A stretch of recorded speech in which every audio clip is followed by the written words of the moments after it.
आपकी गेहूं की फसल अगर 20 दिन 25 दिन की अवस्था पर है तो इसमें कौन से महत्वपूर्ण पोषक तत्वों का उपयोग हमें करना चाहिए। क्या होगा अगर गेहूं की पहली सिंचाई के साथ अगर हम ये दो महत्वपूर्ण पोषक तत्वों का उपयोग ना करें। सर्वप्रथम तो किसान साथियों आप सभी को मेरा नमस्कार।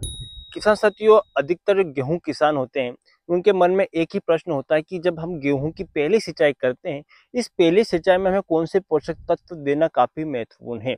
तो आज के इस वीडियो में हम उन्हीं के ऊपर चर्चा करेंगे कि हमें पहली सिंचाई के साथ यानी कि आपकी गेहूं की फसल अगर 20 दिन 25 दिन की अवस्था पर है तो इसमें कौन से महत्वपूर्ण पोषक तत्वों का उपयोग हमें करना चाहिए।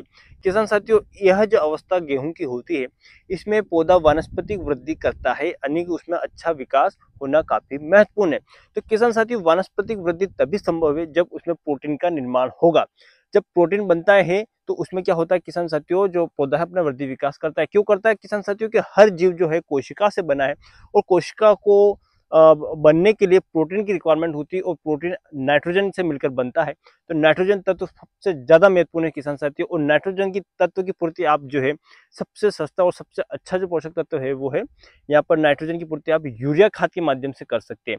तो यूरिया खाद का उपयोग आप पहली सिंचाई के साथ जरूर करें जिससे आपको नाइट्रोजन तत्व की पूर्ति होगी और पौधा अपना वानस्पतिक वृद्धि विकास अच्छे से कर पाएगा। तो दूसरा तत्व के जो है किसान साथियों यहाँ पर सबसे महत्वपूर्ण हो जाता है टिलरिंग। जो टिलर इसमें होते हैं उसका अच्छे से अच्छा बढ़वाव हो। ज्यादा से ज्यादा अगर पौधे में टिलर बनेंगे तो पौधे में जो है आगे जाके जो है बालियां ज्यादा बनेगी और आगे जाके हमें उत्पादन भी अच्छा देखने को मिलेगा। तो जिंक क्यों आवश्यक है किसान साथियों। तो जिंक जो है वो एंजाइम एक्टिवेट करने के लिए काफी महत्वपूर्ण है। पौधों के अंदर कई सारे एंजाइम होते हैं जो कई सारे वर्क को कराने के लिए मदद करते हैं। फॉर एग्जाम्पल यहाँ प्रोटीन का सिंथेसिस होना हो, रेस्पिरेशन होना या फिर हार्मोन जो होता है उनको फॉर्मुलेशन में भी एंजाइम कहीं ना कहीं महत्वपूर्ण भूमिका निभाते हैं। सबसे महत्वपूर्ण जो यहाँ पर हार्मोन होता है वो पौधे के अंदर ऑक्सिन होता है। ऑक्सिन जो है किसान साथियों क्या करता है पौधे की जो रूट होती है जड़ होती है उसकी लंबाई बढ़ाने का काम करता है। जब लंबाई बढ़ेगी पोषक तत्व ज्यादा से ज्यादा अवशोषित होगा तो कहीं ना कहीं जो टिलर वो ज्यादा से ज्यादा बनेंगे और टिलर ज्यादा बनेंगे तो हमारा जो आगे जाके बालियां भी अधिक बनेगी। यहाँ पर ऑक्सिन जो है ट्रिप्टोफेन अमीनो एसिड से बना होता है और ट्रिप्टोफेन को ऑक्सिन में कन्वर्ट करने के लिए एंजाइम रिक्वायर्ड होते हैं और एंजाइम के लिए जिंक सबसे महत्वपूर्ण है क्योंकि वो जिंक जो है उनको सक्रिय कर देता है। इसलिए इस अवस्था पे आप नाइट्रोजन और जिंक की पूर्ति जरूर करें और जिंक के लिए आप जिंक सल्फेट उपयोग कर सकते हैं।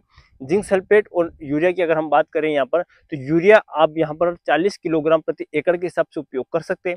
जिंक सल्फेट जो आता है 33% वाला आप 10 किलोग्राम प्रति एकड़ के हिसाब से यहाँ पर उपयोग कर सकते हैं। किसान साथियों ये दोनों पोषक तत्व इस अवस्था पर आप देखेंगे कि इस अवस्था पर पिलाई से पहले अगर खेत में देते हैं तो आपको महत्वपूर्ण जिसमें वृद्धि विकास देखने को मिलेगा।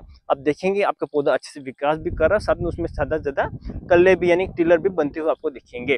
और साथ ही साथ किसान साथियों बहुत सारे किसानों की एक समस्या है यहाँ पर कि जो पौधे की आप जब जड़ उखाड़ते हैं पौधे को उखाड़ते हैं तो उसमें छोटे छोटे माहू आपको दिखेंगे। तो उस माहू को कंट्रोल करने के लिए आप क्या करें किसान साथियों जो खाद आप दे रहे हो इस खाद के साथ आप क्या कर सकते हैं यहाँ पर इंसेक्टिसाइड आता है जिसमें फिप्रोनिल जो ग्रेनुलर फॉर्म में होता है उसको उपयोग कर सकते हैं जो कि रिजेंट अल्ट्रा के नाम से डीजल के नाम से ऐसे अन्य नाम से आपको मार्केट में मिल जाएगा। इसका उपयोग भी आप इसके साथ मिलाकर करिए ताकि जो माहू का कंट्रोल है वो अच्छे से हो पाएगा और आपकी फसल इस अवस्था पर अच्छा से वृद्धि विकास करेगा।